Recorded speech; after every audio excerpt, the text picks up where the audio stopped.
Anybody experiencing compulsions is not master of self. Your brain chemistry is screwed. If you're compelled to act in ways, especially that are detrimental to your role as a father, you are not master of yourself. So here is a very simple and very effective way to understand if there are compulsions. And I've used this myself. I use this with many people that I also coach. And it goes like this. Look yourself in the eye, go to a mirror, look yourself in the eye and say, do I respect myself? Scan that, think about that, Adam. Ask yourself that. Do you respect yourself? And tell me what you think. Yeah. I start thinking about my principles, my honor code that I follow. I start assessing how often I follow it and when was the last time I broke it and what did I do to atone for it. I start assessing my long-term goals, especially around my family, around the people that I care about and my business and the promises I've made to people that I've helped and how I've kept those. And if I have not kept them appropriately, how I've tracked them. So yeah, those are the immediate things I start thinking about. There you go. And there comes out your structure, right? There comes out the work you've put into this, right? I have had moments where I've looked in the mirror and I asked myself that question, do I respect myself? And said no. Oh, yeah. And that was my mode of action. Oh, yeah. Right off the bat, this is where you have to spring in and you have to do things because you know where the problem lies. The conversation around respect is the pivotal conversation around the sources of fatherhood. You cannot be a father if you do not respect yourself, because you will not respect your kids, you will not respect your wife, you will not respect anything. In fact, your entire mode of living will turn towards destruction, right? Because you'll be trying to find worth somewhere.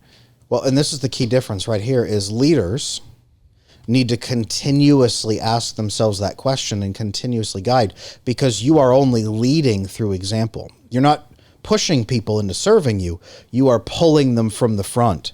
Drivers, and those are the people, I would argue, the people that you're talking about who use the word leader, they're drivers. They are driving people with fear, and they're compelling people. They're not leading people. Leaders are at the front. Drivers are at the back. It's very difficult to make that mistake. It is very difficult to make that mistake when there are little tiny humans who just love you to death. Oh, yeah. Right? And this is a mistake that also a lot of men make in the fatherhood figure. They show up and they let themselves forget about their own self-respect because they're just so loved. And then day by day, and it doesn't take a lot of days, they start turning into tyrannical figures. Yep. Like they start turning into things which demand respect rather than earn respect. And that is the beginning of an exceptionally dangerous slide. And I have known a lot of men who end up too far down that slide and have a horrible time climbing back up because they don't have the resources to face what they've done. They don't have the framework, which is the forgiveness framework, to deal with it. And we all screw up. I mean, I have. I'm a father. I got 5 kids. My oldest is 7 and a half, almost 8. And I have screwed up at times with him. Well, give me a story. Give me a story that maybe you haven't ever really, talked about before. Sure. But what is maybe a time that you screwed up as a dad, like really screwed up, and then it took you effort to climb out, but it came to a positive outcome? Yeah, I can think earlier on in doing work and building my business and things. I remember stress really just built and built and built, and it wasn't something I had done before. Right, I ran in clinics, but they ran the business.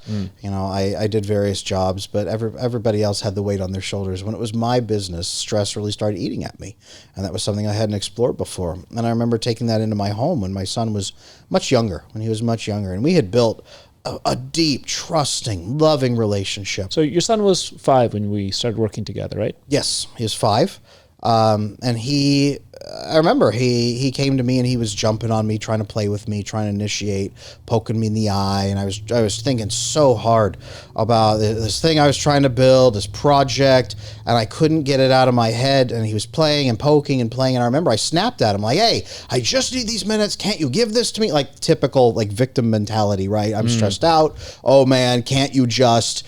And I remember the look on his face when he was so confused, because we'd done this a million times. And I remember thinking, oh man. So I said, buddy, give me 5 minutes. Can you go sit in your room for 5 minutes? I'm gonna do this. I will be right in. He just, okay, he scurried off, and I went, oh shoot. So put everything aside. Of course, now it's counterproductive because I've messed up. Now I've screwed myself over. Put everything aside, go to the bathroom. Breathe. muscles, relax, get my brain down, cool.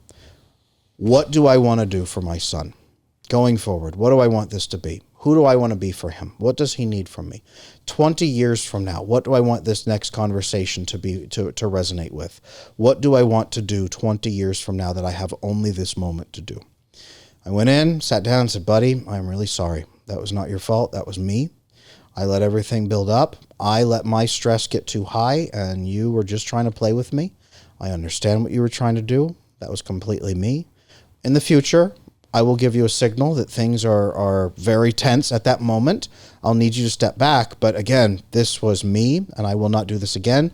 Here's what I'm going to do to manage my stress. And, he was 5. He didn't fully encapsulate every piece. Yeah. But the message he got was, Dad is not perfect. Okay. But Dad will take ownership. Dad will self-correct. Dad will protect me from himself, even.